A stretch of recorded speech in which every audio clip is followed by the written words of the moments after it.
Pemirsa, buka mata, buka hati. Pembahasan terakhir pada episode kali ini adalah mengenai hukum pengobatan alternatif dalam Islam.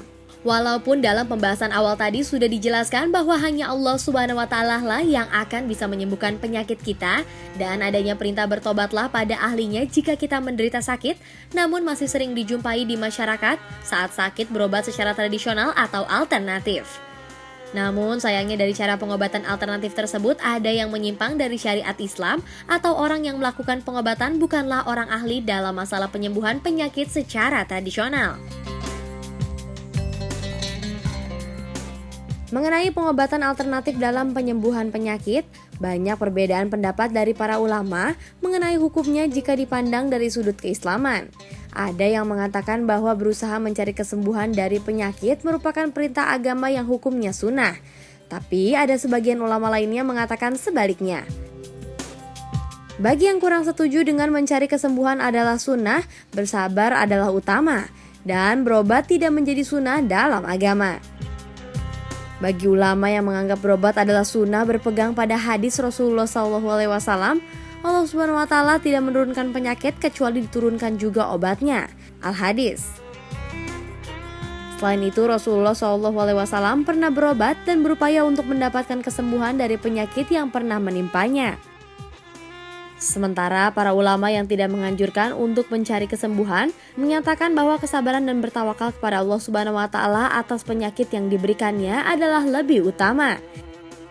Sebagian lainnya mengatakan bahwa orang tawakal kuat tidak berupaya mencari kesembuhan, sebaliknya orang yang tawakalnya lemah mencari kesembuhan. Ada riwayat dari Rasulullah SAW tentang seorang wanita yang meminta didoakan kesembuhannya oleh Rasulullah SAW. Namun Rasulullah memberikan pilihan untuk bersabar dan mendapat pahala sabar. Seperti firman Allah Subhanahu wa Ta'ala yang artinya, "Cukuplah Allah sebagai penolong kami dan sebaik-baiknya pelindung." Quran Surat Ali Imran ayat 173.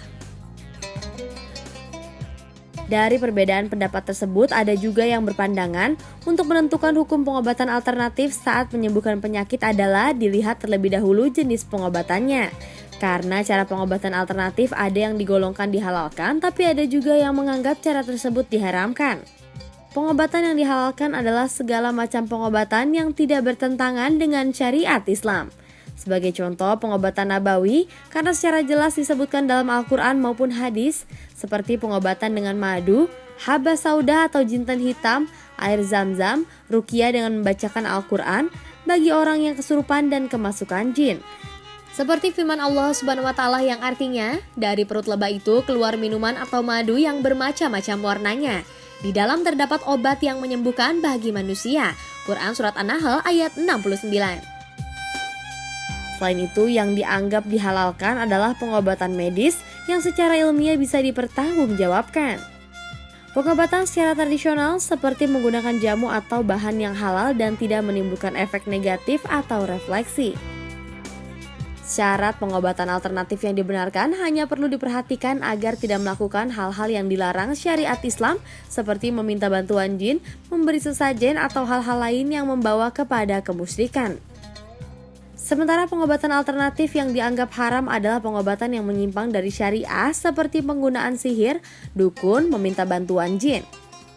Pernyataan jin muslim itu juga tidak bisa dibuktikan atau dipertanggungjawabkan. Kita bisa membuktikannya lantaran sudah berbeda alam.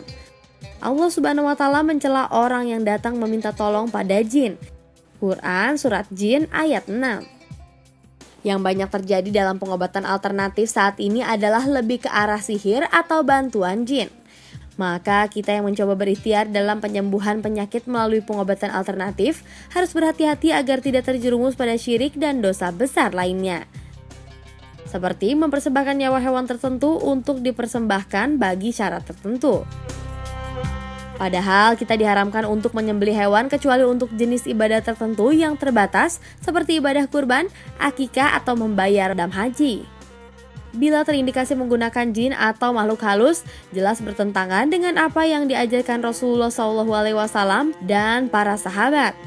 Mereka belum pernah berobat dengan menggunakan jin atau makhluk halus jenis apapun. Dan bahwasannya ada beberapa orang laki-laki di antara manusia meminta perlindungan kepada beberapa laki-laki di antara jin, maka jin-jin itu menambah bagi mereka dosa dan kesalahannya. Quran Surat Al-Jin ayat 6.